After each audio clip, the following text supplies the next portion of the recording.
નમસ્કાર બાળ મિત્રો, આજે હું તમને વિષય છે સામાજિક વિજ્ઞાન ધોરણ 6 એમાં તમને હું આજે સામાજિક વિજ્ઞાનની અંદર પહેલો પાઠ સમજાવું છું। તો છઠ્ઠા ધોરણની અંદર આ વિષય આવે છે, પાંચમા ધોરણની અંદર આ વિષય નથી। પાંચમા ધોરણની અંદર કયો વિષય હતો? પર્યાવરણ। તો હવે છઠ્ઠા ધોરણની અંદર તમારે નવો વિષય આવે છે જે તમારે ભણવાનો છે, તે આજે હું તમને પાઠ સમજાવું છું કે શું છે વિષય સામાજિક વિજ્ઞાન।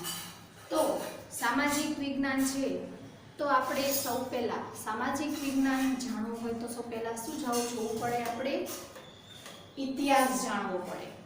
તો ઇતિહાસ જાણવા માટે આપણે સામાજિક વિજ્ઞાનનો પાઠ વિષય ભણવો ખૂબ જરૂરી છે। તો સૌ પહેલા હું તમને પાઠ 1 શું લખેલું છે? પાઠ 1 ની અંદર ચાલો ઇતિહાસ જાણીએ। તો ઇતિહાસ જાણીએ તો સૌ પહેલા આપણે પહેલો જ પાઠ છે એમાં તમને હું સમજાવું છું કે તમારા આપણા છઠ્ઠા ધોરણના અભ્યાસમાં સામાજિક વિજ્ઞાનના એક રસપ્રદ વિષય ઇતિહાસ વિશે આપણે જાણીશું, જે આપણે સમજવાનું છે। તો સમાજ વિજ્ઞાનનો આપણને મનુષ્યના સામાજિક વિશ્વની માહિતગાર કરે છે। શું કહે છે કે સામાજિક વિજ્ઞાનો હોય છે એ મનુષ્ય આપણને શેની જાણ કરે છે? તો વિશ્વની અંદર માહિતગાર કરે છે। તે ભૂગોળ, અર્થશાસ્ત્ર, સામાજિક પરિસ્થિતિ અને સંસ્થાઓ, રાજકીય પ્રવૃત્તિઓ અને સંગઠનોનો જાણકારી આપે છે। કોણ? તો ઇતિહાસ અમને આ બધા જ વિષયની આપણને જાણકારી આપે છે। અને ઇતિહાસ વિષય સિવાયના સમાજ વિજ્ઞાનો આપણને વર્તમાન સમાજ જીવનનો પણ પરિચય કરાવે છે। શું કહે છે સામાજિક વિજ્ઞાન? આપણને ઇતિહાસની સાથે સાથે ભૂતકાળ અને વર્તમાન બંનેનો આપણને પરિચય આપે છે। જ્યારે ઇતિહાસ માનવ સમાજના ભૂતકાળની માહિતી આપે છે। શું કહે છે? ઇતિહાસ છે એ માનવ સમાજના ભૂતકાળ એટલે જે બની ગયેલું છે એ આપણને માહિતી આપે છે, જેની મદદથી આપણે વર્તમાન કાળને જાણીએ છીએ। શું કહે છે કે પહેલાના જે ભૂતકાળનું હોય છે એ આપણે હાલ વર્તમાન કાળથી આપણે જાણીએ છીએ। શું આપણે ભૂતકાળના જ્ઞાન વગર વર્તમાન સમાજ જીવનને સમજી શકીએ છીએ? શું કહે છે કે ભૂતકાળને જ્ઞાન વગર આપણે વર્તમાન સમજી શકીએ છીએ? પ્રશ્ન ચિહ્ન કરેલો છે। તો માનવે જ્યારે અગ્નિનો ઉપયોગ શરૂ કર્યો ન હતો ત્યારે તેનું જીવન કેવું હતું? શું કહે છે કે પહેલા જ્યારે ભૂતકાળની અંદર અગ્નિ જ નહોતી શરૂ કરી ત્યારે એ કઈ રીતે રહેતા હશે? ઇતિહાસ આપણને માનવ જીવનના આવા વિવિધ રસપ્રદ પાસાઓ વિશે જાણકારી આપણને આપે છે। તો આપણે જોઈએ કે પહેલા જમાનાની અંદર અગ્નિ નહોતી તો એ અગ્નિ કેવી રીતે એમણે ઉત્પન્ન કરી, તો આપણને ઇતિહાસ જણાવશે। તો આપણે ઇતિહાસ આગળ ભણીશું એટલે આપણને ખબર પડતી જશે। તો ઇતિહાસ આપણને ભૂતકાળના જુદા જ જીવનની સફર કરાવે છે। શું કહે છે? ઇતિહાસ આપણને ભૂતકાળની જુદા જ જીવનની સફર કરાવે છે। એક યુગમાંથી બીજા અને બીજામાંથી ત્રીજા એમ અનેક યુગોના માનવ જીવનના રીત રિવાજો, માન્યતાઓ, તેમના ખોરાક અને પોષાક વિશે માહિતી આપે છે। શું કહે છે કે આપણને કઈ કઈ માહિતી આપે છે? માનવ જીવનની, એમની રીત રિવાજો, એમની માન્યતાઓ, એમના પોશાક, એમના ખોરાક બધું જ આપણને માહિતી આપે છે। જાણે કે આપણે કોઈ જુદા જ વિશ્વમાં વિહરતા જોઈએ। શું કહે છે કે આપણે જ્યારે આ બધું જાણીએ છીએ ને ત્યારે આપણને ખબર પડે કે આપણે કઈ વિશ્વની અંદર આપણે નિહાળી રહ્યા છીએ કે વિહારી રહ્યા છીએ। તો આપણે ભૂતકાળના માનવ સમાજનું અધ્યયન શા માટે કરવું જોઈએ એવો વિચાર તમને આવતો હશે। તમને પ્રશ્ન થતો હશે કે આપણે પહેલાનું ભૂતકાળનું અત્યારે અધ્યયન શું કામ કરવું જોઈએ? ઇતિહાસ માત્ર ભૂતકાળની જ બાબતો સાથે સંકળાયેલો નથી, તે વર્તમાન કાળની વ્યવસ્થા સાથે કડીરૂપ છે। શું કહે છે કે આ ઇતિહાસ છે આપણો એ ભૂતકાળની સાથે નહીં પણ વર્તમાન સાથે પણ કડીરૂપ સંકળાયેલો છે।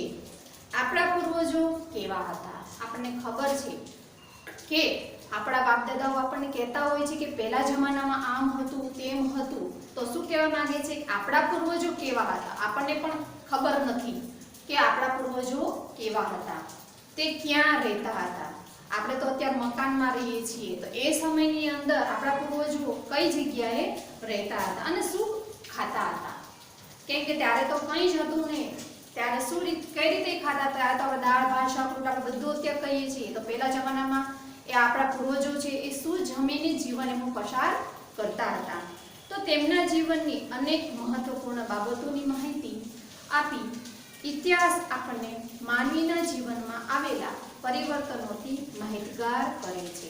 જે આપણે નથી જાણતા એ આ ઇતિહાસ આપણને બધું જ જણાવે છે કે પહેલાના પૂર્વજો કઈ રીતે રહેતા હતા, કઈ રીતે જ ખાતા હતા, કઈ રીતે અગ્નિ ઉત્પન્ન કરતા હતા, એ બધું પણ જણાવશે આપણને આ એક ઇતિહાસ.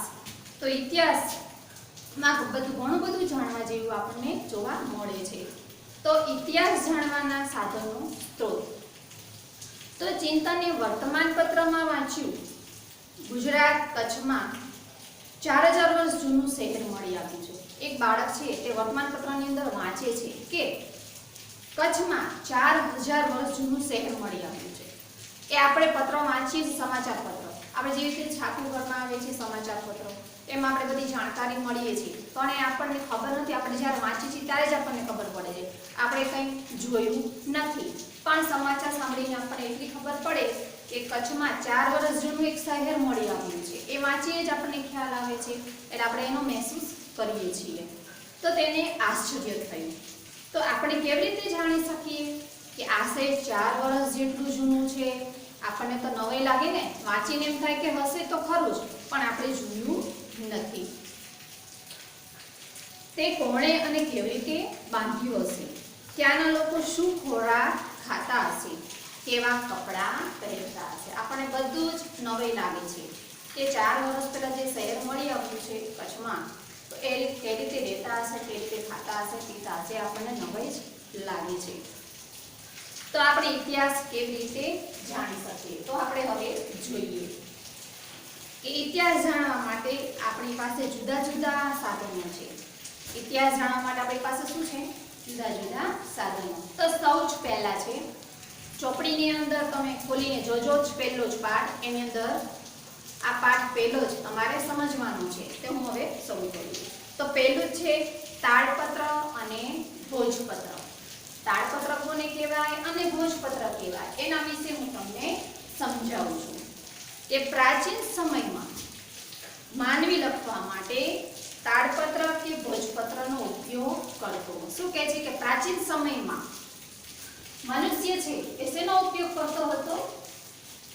તાડપત્ર અને ભોજપત્રનો, જેને આપણે શું કહેવાય છે? હસ્તપ્રત કહીએ છીએ. જેને શું આપણે કહેવામાં આવે છે? હસ્તપ્રત. તો આપણે તાડપત્રો એટલે તાડ વૃક્ષના પર્ણ પર લખાયેલી હસ્તપ્રતો. શું કહે છે કે તાડપત્રો એટલે કે તાડ વૃક્ષના પર્ણ પર લખાયેલી હસ્તપ્રતો. અને ભોજપત્ર એટલે શું? તો હિમાલયમાં થતા ભુર્જ નામના વૃક્ષોની પાતળી આંતરછાલ ઉપર લખાયેલા હસ્તપ્રતો. જો બાળ મિત્રો, તાડપત્રો અને ભોજપત્ર કોને કહેવાય છે એ તમે ધ્યાનથી સમજો.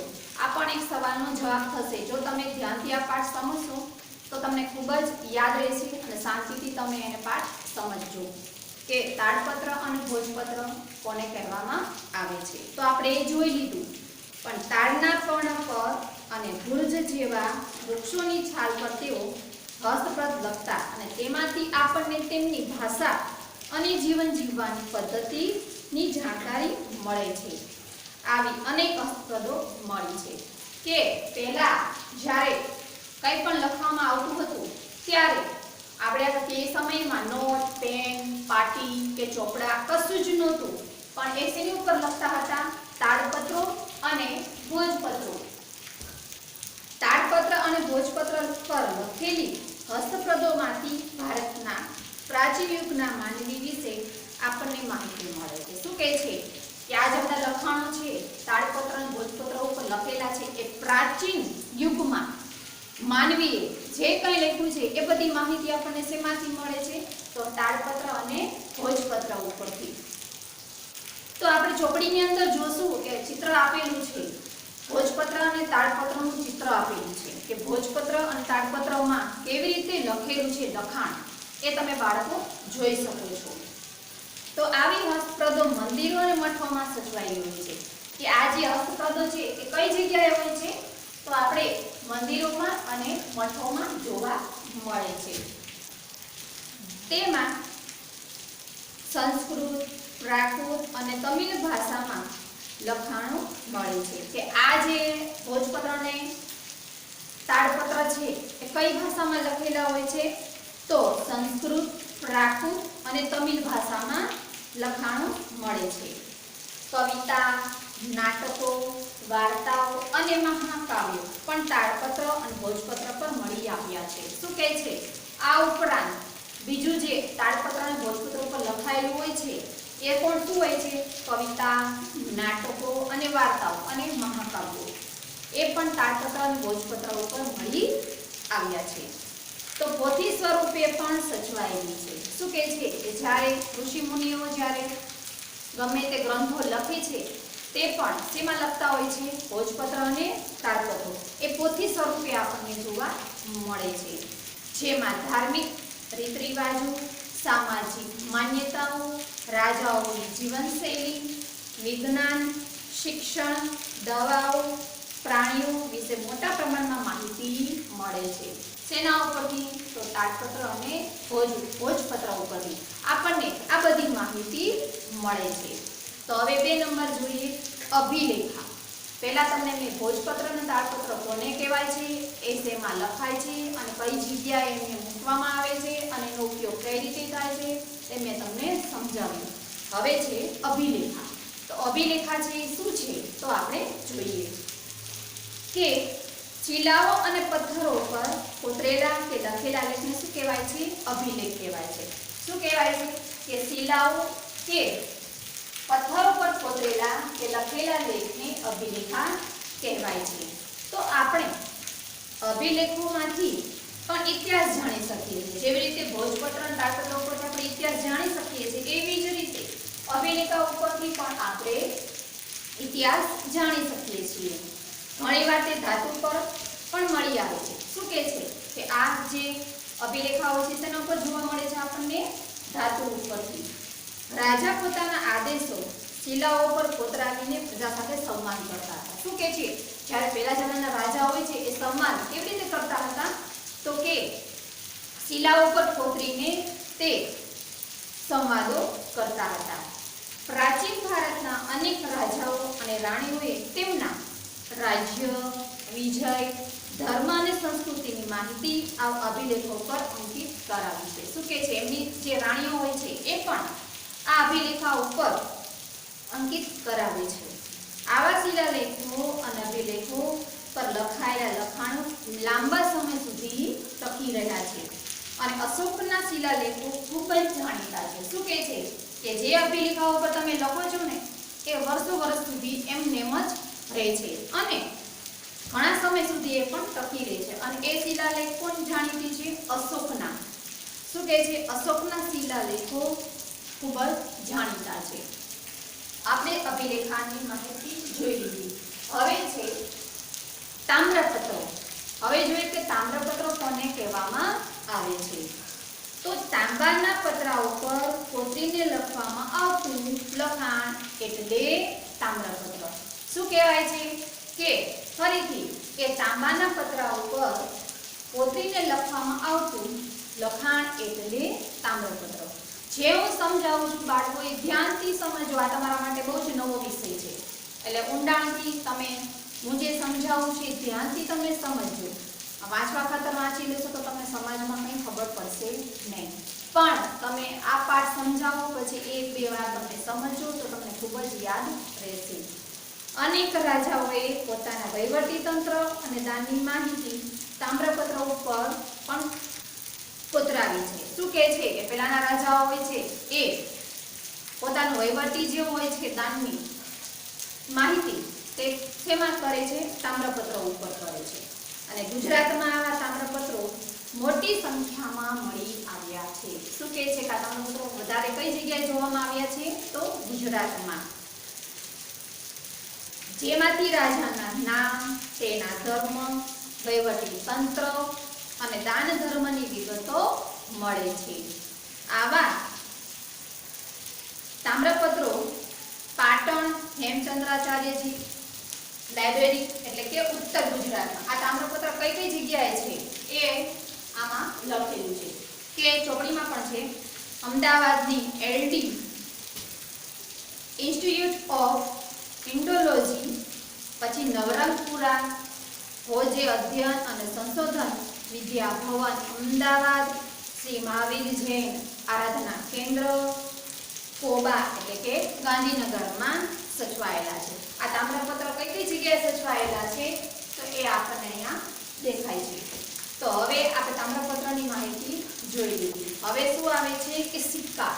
તો પહેલા જમાનાની અંદર સિક્કા કઈ રીતે હોય છે, કઈ રીતે આપણને, તો આપણે ચિત્રની અંદર ચોપડીની અંદર આપેલું છે બધું, કેવા કેવા સિક્કા છે, ભોજપત્ર કેવા છે, અશોકની શિલાલેખો કેવા છે, બધું જ ચોપડીની અંદર ચિત્ર આપણને બતાવેલું છે.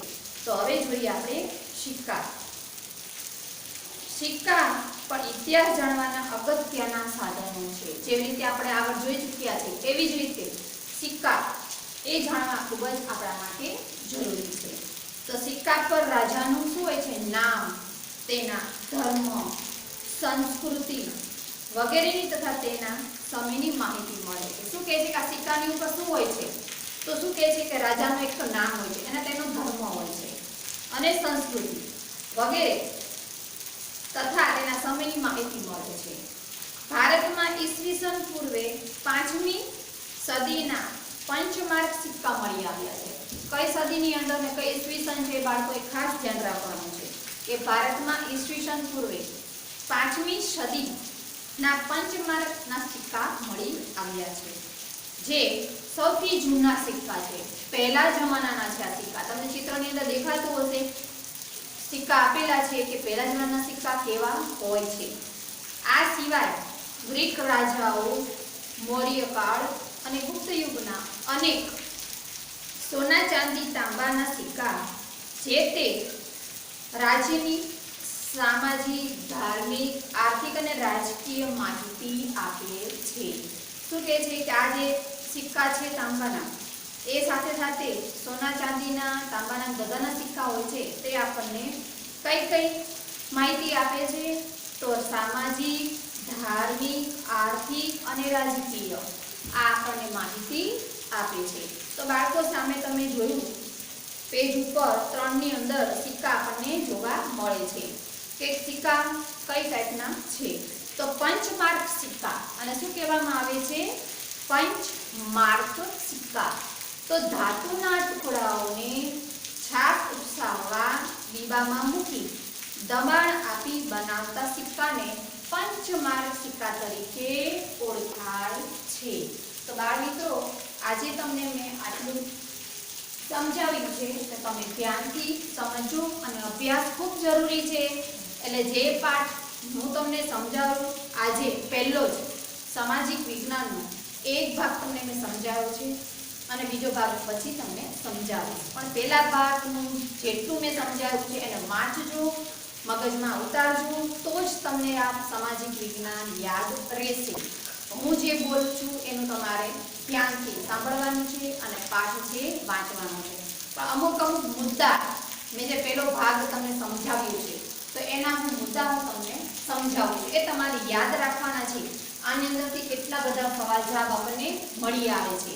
તો જોઈએ આપણે કે પહેલા જોઈએ યાદ રાખો. જ્યારે હું સમજાવું છું ત્યારે ધ્યાનથી તમારે આને સમજવાનું છે. તો પહેલો જ મુદ્દો છે કે સામાજિક વિજ્ઞાન આપણને મનુષ્યના સામાજિક જગતથી માહિતગાર કરે છે. તેનાથી આપણને સામાજિક જગતથી માહિતગાર કરે છે. બીજો છે કે સામાજિક વિજ્ઞાન આપણને વર્તમાન શું કહે છે? આ વર્તમાન સમાજ જીવનનો પરિચય કરાવે છે. શું કહે છે કે સામાજિક વિજ્ઞાન આપણને શેનો પરિચય કરાવે છે? તો વર્તમાનનો. જ્યારે ઇતિહાસ માનવ સમાજના ભૂતકાળની માહિતી આપે છે. અમુક પોઈન્ટ છે એ તમને અવશ્ય યાદ રાખવા જોઈએ કે હું અંડરલાઈન કરું છું. પછી છે ઇતિહાસ જાણવા માટે.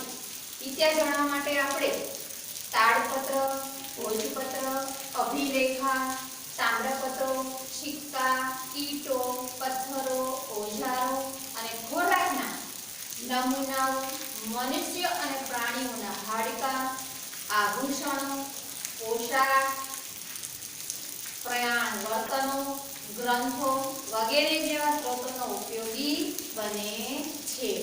તે બાળકો જુઓ કે આપણે ઇતિહાસ જાણવા માટે શું શું જોવું પડે એ તમને મેં સમજાવ્યું. તો પ્રાચીન સમયમાં માનવી લખવા માટે તાડપત્ર કે ભોજપત્રનો ઉપયોગ કરતો. શું કહે છે? પહેલા પ્રાચીન સમયમાં લખવા માટે શેનો ઉપયોગ કરતા હતા? તો તાડપત્ર અને ભોજપત્ર. મેં તમને પાઠની અંદર સમજાવ્યું કે તાડપત્ર કોને કહેવાય અને ભોજપત્ર કોને કહેવાય. તો આપણે જોઈએ કે તાડપત્રો એટલે શું કહેવાય છે? કે તાડપત્રો એટલે તાડ વૃક્ષના પર્ણ પર લખાયેલી હસ્તપ્રતો. શું કહે છે કે તાડપત્ર કોને કહેવાય છે? તાડપત્ર શું હોય છે? તો તાડપત્રો એટલે તાડ વૃક્ષના પર્ણ પર લખાયેલી હસ્તપ્રતો. અને ભોજપત્રો એટલે શું કહે છે?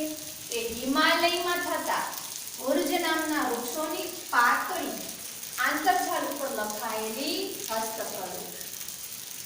તાડપત્રો અને ભોજપત્રોની હસ્તપ્રતો મંદિરો અને મઠોમાં સચવાયેલી જોવા મળે છે. હાલની તારીખમાં પણ જો જોવા જઈએ તો આપણે કઈ જગ્યાએ જોવા મળે તાડપત્ર અને ભોજપત્ર? તો કે છે મંદિરમાં અને મઠોમાં. એ હજી સુધી સાચવેલી આપણને જોવા મળે છે. તો તેમાં કઈ ભાષામાં લખાયેલી છે? સંસ્કૃત, પ્રાકૃત અને તમિલ ભાષામાં લખાણો જોવા મળે છે. કે કઈ ભાષામાં હોય છે? કે પ્રશ્ન પૂછે કે કઈ ભાષામાં આ ભોજપત્રને આ તાડપત્રો હોય છે? તો કઈ ભાષામાં હોય છે? કે સંસ્કૃત, પ્રાકૃત અને તમિલ ભાષામાં લખાણો જોવા મળે છે. હવે બીજો મુદ્દો કે શિલાઓ અને પથ્થરો પર કોતરેલા કે લખેલા લેખ અભિલેખ કહેવાય છે. શું કહે છે? કે શિલા કે પથ્થરો ઉપર લખેલા હોય છે એને શું કહેવાય? કોતરેલા હોય એને શું કહેવામાં આવે છે? કે અભિલેખ. તો ઘણીવાર તે ધાતુ પર પણ મળી આવે છે. જ્યાં અભિલેખ હોય છે એ શિલાઓ અને પથ્થરો ઉપરાંત ધાતુઓ પર પણ જોવા મળી આવે છે. અને રાજા પોતાના આદેશો શિલાઓ પર કોતરાવી પ્રજા સાથે સંવાદ કરતા અને તેમાં અશોકના શિલાલેખો ખૂબ જ જાણીતા છે. આપણે પાઠની અંદર જોઈ લીધું કે રાજાઓ હોય છે એ આદેશો તેને ઉપર કોતરતા હોય છે. તો કે છે અશોક શિલાલેખો ઉપર જાણીતા છે. તો તાંબાના પતરા ઉપર કોતરીને લખવામાં આવતું લખાણ એટલે કે તામ્રપત્ર. એ પણ આપણે ભણી ચૂક્યા પાઠની અંદર. કે શું કહે છે? કે તાંબાના પતરા ઉપર કોતરીને લખવામાં આવતું લખાણ એટલે તામ્રપત્ર. તો આ બધું પાટણની હેમચંદ્રાચાર્ય લાઇબ્રેરી, અમદાવાદની LD institute of Indology, Navrangpura ભોજ્ય અધ્યયન અને સંશોધન વિદ્યા ભવન, અમદાવાદ શ્રી મહાવીર જૈન આરાધના કેન્દ્ર, કોબા, ગાંધીનગરમાં તામ્રપત્રો સચવાયેલા છે. તો તામ્રપત્રો આપણે જોવા હોય તો એની માહિતી છે કે આ જગ્યાએ હજી સુધી આ તામ્રપત્રો સચવાયેલા જોવા મળે છે. એવી જ રીતે સિક્કા પણ ઇતિહાસ જાણવાના અગત્યના સાધનો છે. જે રીતે આપણે ભણી ચૂક્યા કે આ બધું ખૂબ જાણવું જરૂરી છે, એવી જ રીતે પહેલાના જમાનામાં સિક્કા કેવા હોય છે એ આપણે જોવું ખૂબ જ જરૂરી છે. તો તેમાંથી શું મળે છે? સિક્કા ઉપર રાજાનું નામ, તેના ધર્મ, સંસ્કૃતિ વગેરેની તેમજ સમયગાળાની માહિતી મળે છે. શું કહે છે? એ સિક્કા ઉપર શેની માહિતી મળે છે? તો સૌ પહેલા તો જાણીએ રાજાનું નામ અને તેના ધર્મ, સંસ્કૃતિ વગેરેની તેમજ સમયગાળાની માહિતી આપણને મળે છે. તેના દ્વારા તો કે છે સિક્કા ઉપર. તો ભારતમાં ઈસવીસન પૂર્વેની 5મી સદીના પંચમાર્ક સિક્કા મળી આવ્યા છે. તો કઈ સદીમાં પાઠમાં તમને સમજાવ્યું મેં કે કઈ સદીની અંદર તો ઈસવીસન પૂર્વે 5મી સદીમાં તો કઈ સિક્કા મળી આવ્યા છે તો પંચમાર્ક સિક્કા મળી આવ્યા જે સૌથી જૂના છે આપણે પહેલા જમાનાના સિક્કા છે આપણે જોવાની આપણને ગમે કે પહેલા જમાનાના સિક્કા કેવા હશે અત્યારે સિક્કા કેવા છે આપણને તો ખબર જ છે પણ પહેલા જમાનાના સિક્કા જો જાણવા હોય તો આપણે ઇતિહાસની અંદર જોવું જરૂરી છે અને જાણવું પણ ખૂબ જ જરૂરી છે ધાતુના ટુકડાઓને છાપ ઉપસાવવા બીબામાં મૂકી દબાણ આપી બનાવાતા સિક્કાને પંચમાર્ક તરીકે ઓળખાય છે કે પંચમાર્ક સિક્કા કઈ રીતે ઓળખવામાં આવે છે તો શું કહે છે કે ધાતુના ટુકડાઓને છાપ ઉપસાવવા બીબામાં મૂકી દબાણ આપી બનાવાતા સિક્કાને પંચમાર્ક તરીકે સિક્કા ઓળખાય છે તો બાળકો પાઠ સમજીએ એ પહેલા અમુક મુદ્દા આપણે સમજવા ખૂબ જરૂરી છે એટલે આપણને પાઠ એકદમ જ આવડી જાય છે આપણે વાંચીએ જેટલું વાંચશો એટલું તમને આ યાદ રહેશે કેમ કે આ વિષય તમારા માટે નવો છે એટલા માટે હું ભાર દઈને તમને કહું છું કે આ ચોપડીમાં પહેલો પાઠ વારે વારે વાંચતા રહેજો જેથી કરીને તમને આના સવાલ જવાબ યાદ રહે અને તમારે લેસનની અંદર આ જે મેં મુદ્દા અમુક મેઇન લખાયા છે એ પહેલાં જ તમારે પાઠની શરૂઆત કરો તે પહેલાં નોટની અંદર યાદ રાખો એવું લખીને આ મુદ્દા તમારે નોટની અંદર લખવાના છે આભાર